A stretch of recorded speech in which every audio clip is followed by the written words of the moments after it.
ദേവൂട്ടിക്കൊപ്പം വരികയാണ് അമ്മേ മൂകാംബികേ. എല്ലാ ദിവസവും രാത്രി 8:30 നമ്മുടെ സ്വന്തം സൂര്യ ടിവിയിൽ. ഓർമ്മയുണ്ട്.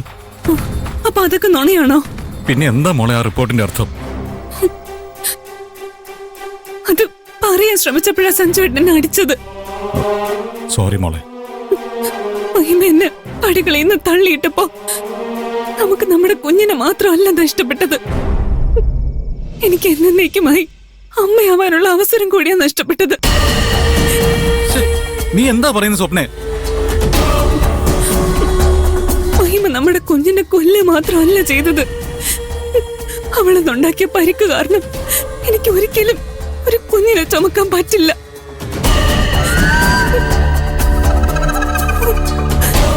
അതറിഞ്ഞപ്പോ ഞാൻ ആകെ തകർന്നു പോയി സഞ്ജുവേട്ടാ. നമുക്കൊരു കുഞ്ഞുണ്ടാവില്ലെന്ന് സഞ്ജുവിന്റെ അടുത്ത് എങ്ങനെ പറയണമെന്ന് എനിക്ക് അറിയില്ലായിരുന്നു.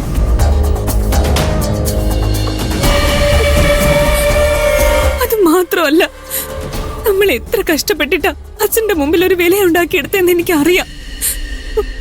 ഈ വിഷയം അദ്ദേഹം അറിഞ്ഞ അതോടെ എല്ലാം പഴയതുപോലെ ആവും.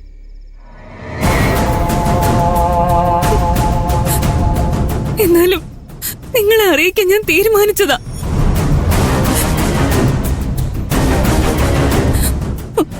സത്യം പറയാനുള്ള മനക്കരുത്ത് സംഭരിച്ചു വന്നപ്പോഴേക്കും ശാലിനി എല്ലാം വെളിപ്പെടുത്തി. എല്ലാവരുടെ മുമ്പിൽ എന്നെ കള്ളിയാക്കിയപ്പോ അവൾക്ക് സമാധാനമായി കാണും. എന്റെ മാനസികാവസ്ഥ എന്താണെന്ന് പോലും ആലോചിക്കാതെ അവൾ എന്നെ മച്ചെന്ന് വിളിച്ചു.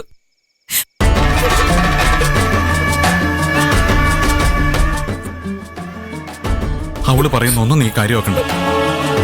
നിന്റെ കൂടെ ഞാനുണ്ട്. നിനക്ക് ഇങ്ങനെ ഒരു പ്രശ്നം ഉള്ളതുകൊണ്ട് ഞാൻ നിന്നെ കൈവിടില്ല. എനിക്ക് നിന്നോടുള്ള സ്നേഹം ആത്മാർത്ഥമാണ്. ഭാഗ്യം, മോണ്ടം വിശ്വസിച്ചു. പക്ഷെ നിന്നെ ഈ അവസ്ഥയിലാക്കിയ മഹിമയെ ഞാൻ വെറുതെ വിടില്ല. അവളുടെ അവസാനം എന്റെ കൈ കൊണ്ടായിരിക്കും. സഞ്ജുട്ടാ വേണ്ട.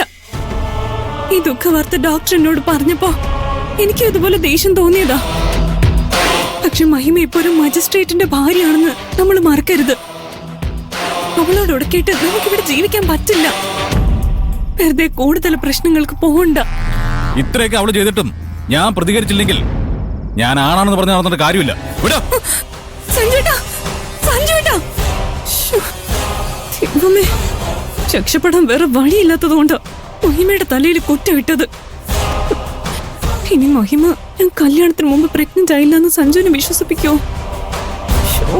ടെൻഷനായല്ലോ.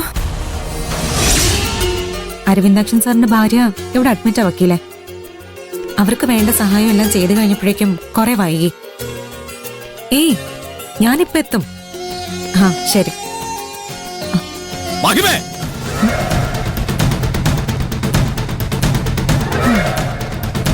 എന്റെ ജീവിതം തകർത്തപ്പോ നിനക്ക് സന്തോഷമായോ?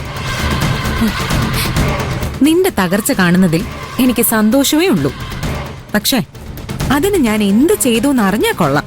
നീ സ്വപ്നയോട് ചെയ്തത് മറന്നോ? എന്റെ കുഞ്ഞിനെ നീ കൊന്നത്. ഞാൻ ആരെയും കൊന്നിട്ടില്ല. പക്ഷേ അത് പറഞ്ഞാലും നീ വിശ്വസിക്കാൻ പോകുന്നില്ല എന്ന് എനിക്കറിയാം.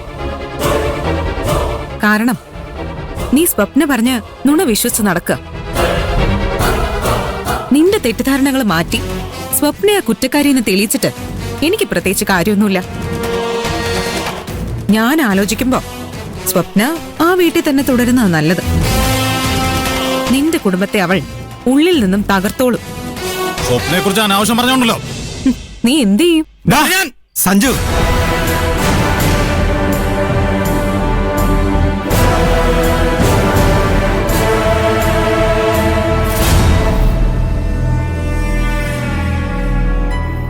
എന്താ പോണേ? ഇവൻ വല്ല പ്രശ്നം ഉണ്ടാക്കുന്നുണ്ടോ? ഏയ് ഇവനൊക്കെ എന്ത് ചെയ്യാനാ? അങ്കിൾ ആന്റിയുടെ അടുത്തേക്ക് ചെല്ല്. ഇവനെയൊക്കെ കൈകാര്യം ചെയ്യാൻ ഞാൻ മതി. അടങ്ങി ഒതുങ്ങി നടന്നോളണം, ഇല്ലെങ്കിലേ തൂക്കിയെടുത്ത് സെല്ലിലിട്ട് ഞാൻ പെരുമാറിക്കളയും. പിന്നെ നിന്റെ തന്തയ്ക്ക് പോലും നിന്നെ തിരിച്ചറിയാൻ പറ്റില്ല.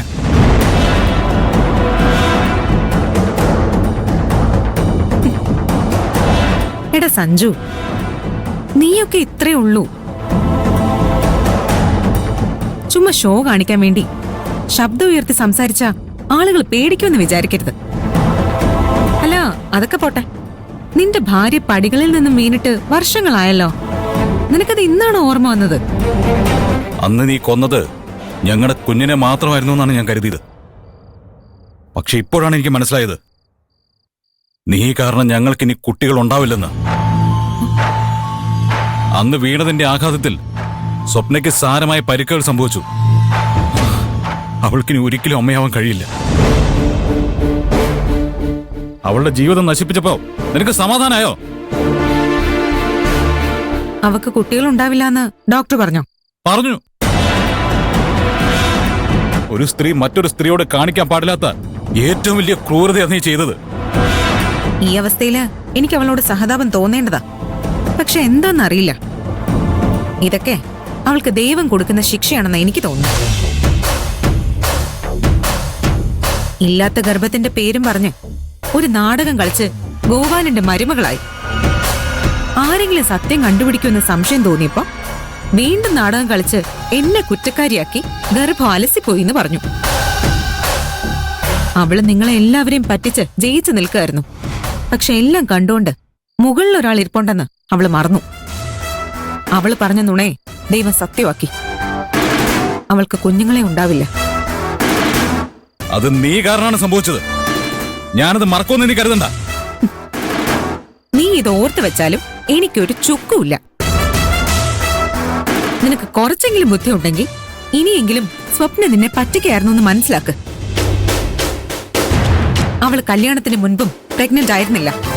അതെല്ലാം അവളുടെ നാടകമാ. ഞാൻ എന്റെ ഭാര്യ പറയുന്നത് കേൾക്കാതെ നീ പറയുന്നത് വിശ്വസിക്കുന്നാണോ നീ കരുതിയിരിക്കുന്നത്?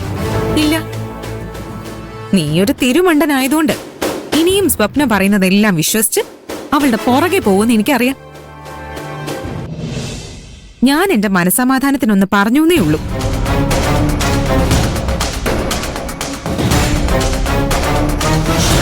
അല്ല, സ്വപ്നയ്ക്ക് കുട്ടികൾ ഉണ്ടാവില്ല എന്നറിഞ്ഞിട്ടും ഗോപാലിനൊന്നും പറഞ്ഞില്ലേ? അയാളുടെ സ്വഭാവം വെച്ച് അപ്പൊ തന്നെ അവളെ വീട്ടിൽ നിന്ന് ഇറക്കി വിടേണ്ടതാണല്ലോ. ഉപകാരമില്ലെങ്കിൽ സ്വന്തം മക്കളെ പോലും ഒഴിവാക്കുന്ന ആളല്ലേ?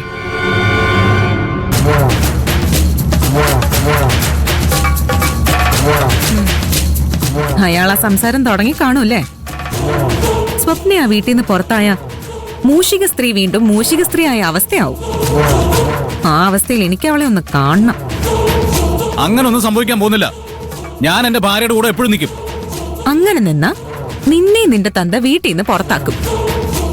ശാലിനിക്ക് എല്ലാ സ്വത്തുക്കളും കിട്ടും. എന്തായാലും സ്വപ്നയുടെ കാര്യത്തിൽ ഒരു തീരുമാനമായി.